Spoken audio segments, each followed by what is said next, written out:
Romans 8:28. And we know that all things work together to those who are good and to those who are called according to His purpose.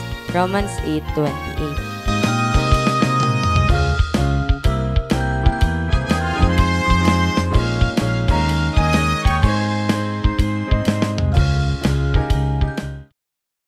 Magandang gabi po sa ating lahat. Narito po ang listahan na ating babanggitin para sa ating panalangin. Pastor Estela Jeronimo, Pastor Ted Ribo and Family, Pastor Nael Tongco and Family, Pastor Jerry Dalagit, Pastor Ronnie and Sister Leonie, Reynosa Family, Pastor June Jeronimo and Family, Pastor Samuel Montiagodo, Nana Nemen, Sister Neneng, Sister Blancy, Baby Muding Mijares and Family, Sister Judith, Brother Chris and Brother NC, Sister Jenaline Katrina Concep and Kyle Valiente, Marinas Family, Sister Christina and Sister Jessica Yamsuan, Sister Edna and Sister Abigail Marquez, Boatis Bartolome Family, Nana Yole and Family, Pastor Larry and Sister Glenda Pontillas, Carizo Family, Brother Ronald Benaventura and Family, Sister Raquel Benaventura, Brother Jojo, Sister Marivic and Sister Neche Giran, Sister Trisha, Trixie and Tristan Larisma, Sister Isang Constantino, Cabales Family, Sister Marlene Macmac, Brother Rod, Sister Ana and Sister Praise de los Santos, Sister Cherry Arzala, Sister Orfa, Sister Sharon and Sister Nimpa, Sister Christine and Brother Michael de la Cruz, Sister Yoli Pantig, Sister Meli Montaño, Brother Jeffrey Carrizo, Sister Feli Dizon, Sister Caroline Bocohan and Sister Nancy, Maulawen Family, Brother Marvin Lau, Sister May Santos, Sister Pina Montiagodo, Sister Edel Castro, Brother Reynaldo Rodriguez, Sister Joy Acosta and Sister Eleodora Medina, Nanay Linolo Lopez, Brother Julius Pantig and Family, Sister Fen MJ Danganan, Brother Dixon Baras, Brother Richard and Brother Scott Michael Wayan, Brother Gerald Handa and Family, Sister Sarah Licardo and Family, Brother Brian Bernardo, Sister Cam Saito, Zabala Family, Sister Nihal Abdul Rauf and Brother Alexander Mamao, Sister Cecilia de Sahagun, Brother Delio Larin, Sister Liway Apo and Family, Brother Francisco Fabiliar, Brother Sam Benisano, Sister Baby Orsabi and Sister Belen, Brother Jerry Lazaro and Family, Sister Zea Callejo, Brother Vic Gutierrez and Family, Brother Francisco Senon, Baby Gavin Manzulim, Sister Lani Ramos, Sister Janet Abuel, Sister Hilary Ann Abuel, Baby Julian Chris Alfante, Sister Crescencia Ramos Rico, Nanay Gloria, Pastor Hener Ado, Brother Richard Elima, Brother Michael Tailo, Brother Ishmael and Brother Joaquin Ong, Baby Penelope Jane Leoncio, Brother Juanito Ramos, Sister Joan May Ragusante, Brother Paul Anthony Gutierrez and Family, Sister Filomena Togade, Sister Madeline Napalang, Sister Maribeth Balahadia, Brother Leo Garcia, Sister Jennifer Lat, Brother Jonathan Binuya, Sister Susan Lopez, Attorney Carlos Borja Jr., Sister Aida Cruz de Leon, Brother Reynaldo Moreno and Family, Sister Jean Baby China and Baby China Antolin, Brother Nelson and Sister Vivian Pabigayan, Sister Julieta Gutierrez, Sister Aida Quiazon, Brother Brian de la Cruz, Sister Mercy de la Cruz, Brother Edgar Ventura, Sister Mariel Sebastian, Mr. and Mrs. Jed and Danny Vedayo, Sister Lizelle Bangayan, Sister Melogene Paliago, Brother Lenz Louis Abangan, Sister Vanessa Abingosa, Brother William Valencia Jr., Brother Ramon Rodriguez, Brother Fritz Mark Nevado, Sister Sandra and Brother Luisito Perez Sr. Muli, magandang gabi po sa inyo, mga minamahal kong mga kapatid. Sa inyo po, mga kapatid ko, sa Iglesia ng Piel, at gayon din po sa inyo, mga kapatid ko, sa Iglesia ng Pasong Tamo, at sa inyong patuloy na nakikibahagi sa gawain ito. At ngayon pong gabi ay gabi po ng ating panalangin. Kaya nais ko pong muling magbahagi ng salita ng Panginoon. At ito po ay ating mababasa sa mga awit 147 sa verse 11. Ang sabi po rito, ang Panginoon ay naliligaya sa kanila na nakatatakot sa Kanya, sa nagsisiasa sa Kanyang kagandahan loob. Kaya nga po, ang ating paksa ngayon ay paano tayo makapamumuhay ng nakalulugod sa Panginoon. Dahil ang sabi po ng talata ay, maligaya daw ang Panginoon kung tayo ay may takot sa Kanya at umaasa sa Kanyang kagandahan loob. Kaya ko po naitanong, ay paano tayo makapagbibigay lugod sa ating Diyos, lalo na po sa pamumuhay na ito. Ang panahon ngayon ay pahirap ng pahirap, panahon ng kahirapan. At hindi lamang yon, ang panahon ito ay nakakaranas tayo. Kami po ay nakakaranas ng kadalamhatian. Ang ibig sabihin, nadadama pa rin namin ang kalungkutan. Kaya nga ay papaano natin magagawa na siya ay mabigyan natin ng kaluguran. Una nga ay dapat ay magpasakot tayo sa kanyang banal na kalooban. Kasi ang bawat nangyayari sa buhay natin, hindi mangyayari yan kung di kalooban ng Panginoon. Kaya kung tayo ay marunong magpasakop sa kanyang banal na kalooban, masusunod natin yung salitang mabibigyan natin siya ng kaluguran. At dahil tayo ay kanyang mga anak, kailangan po natin talaga sa panahon ito. Tayo po ay may banal na takot. Ang isa sa ikinaliligaya po ng Panginoon, meron tayong banal na takot. Kasi kung tayo po ay may banal na takot sa Panginoon, dumating man sa atin ang kahirapan, ang kadalamatian, ang kalungkutan, hindi po tayo magsasalita ng mga bagay na hindi nakalulugod sa Panginoon. Dahil may banal na takot, nag-iingat tayo sa ating mga sasabihin. Nag-iingat din tayo sa ating mga iisipin. Kung tayo may banal na takot, ang nasa isip natin ay ang Diyos. Ang Diyos na makapangyarihan.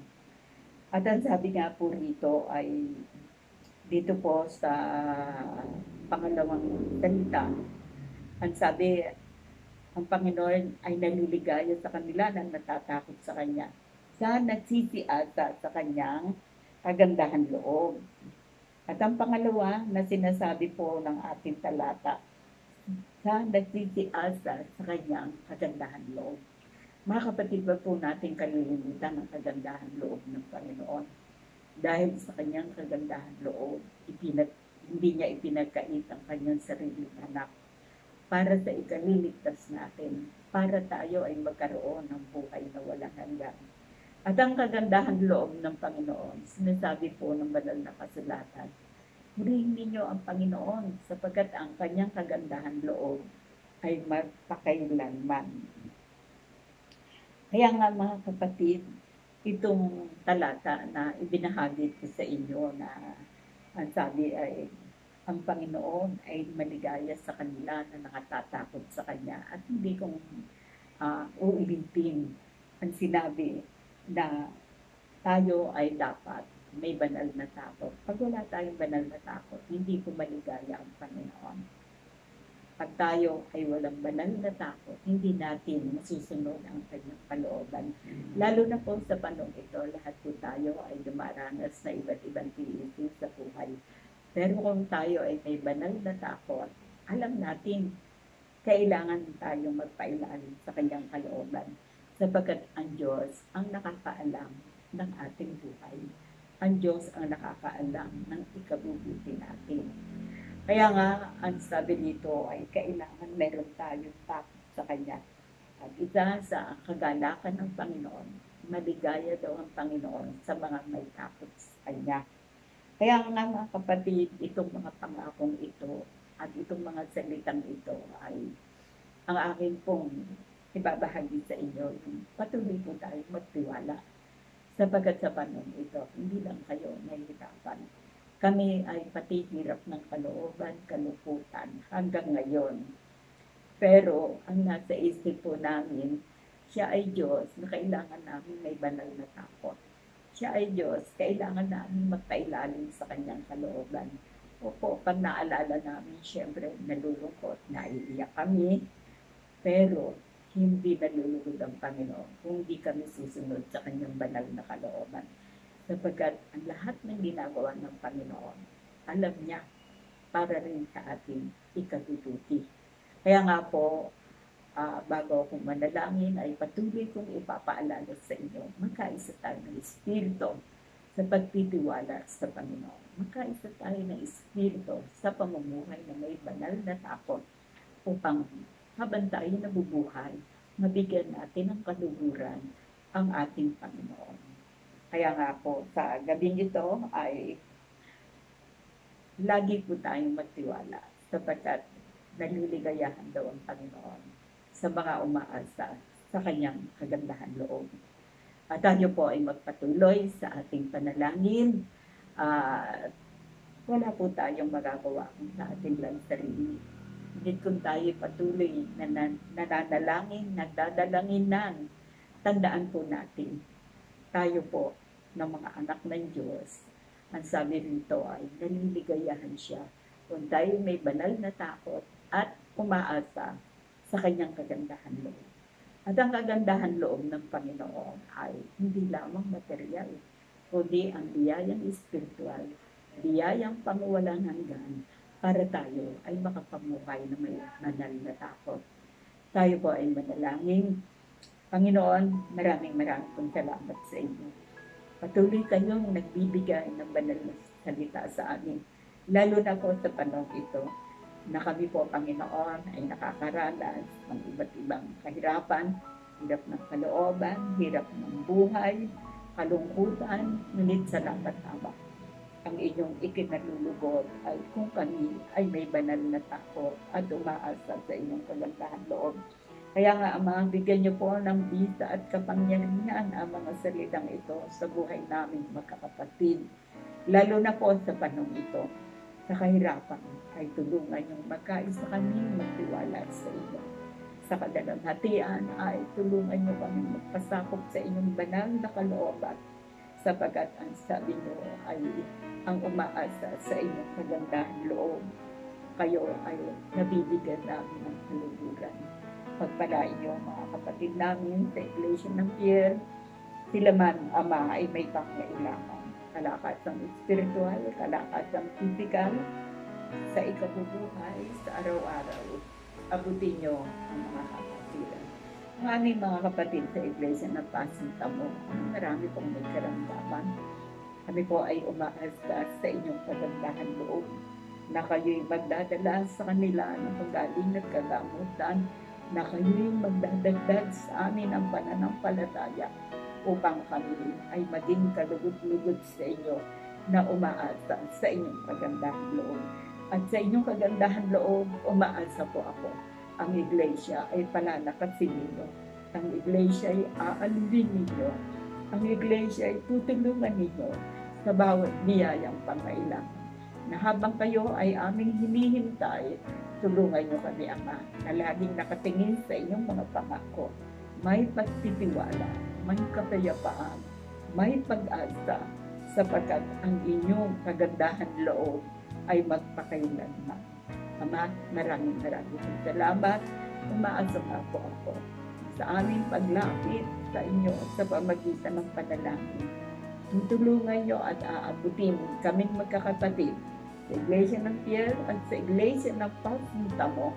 Kayo ang Diyos na may katugunan sa lahat ng aming mga pangailangan, lalong-lalo na ang may mga karamdaman, sapagkat sila, Panginoon, ay ipinagmamalasakit sa kanilang kalagayan. Ang habang nyo'y hindi nauubos, na nangihina, patuloy ko pong itinadalangin. Ang pangihina ay patuloy ng bigyan kalakasan sa kahirapan sa buhay na ito. Tulungan nyo kaming mag-aisa, magtiwala sa kahirapan. Naglalaan kayo ng kasaganahan. Ama, maraming pong salamat. Sa lahat ng kapurihan, kalwalatian ay aking pong inihatid sa inyo. At ang lahat ng ito, Ama, ay aking hinihingi at aking ipinagpapasalamat sa pangalan ni Jesus. Amen.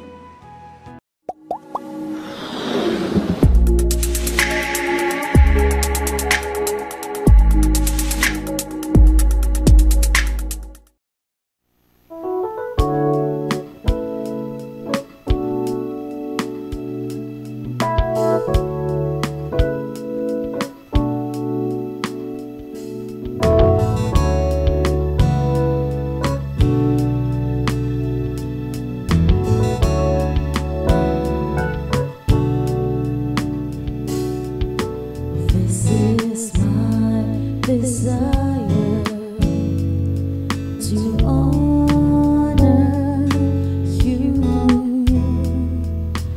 Lord, with all my heart I worship you.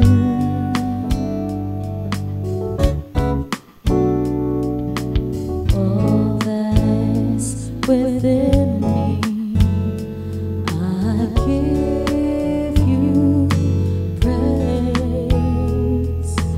All that I adore is in you.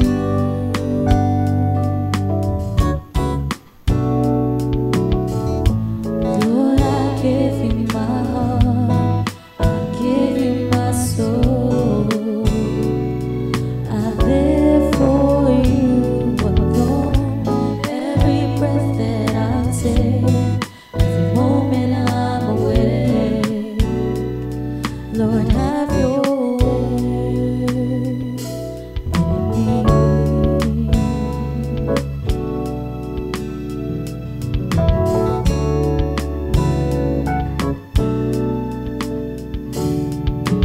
This is my desire to honor you, Lord, with all my heart I worship you.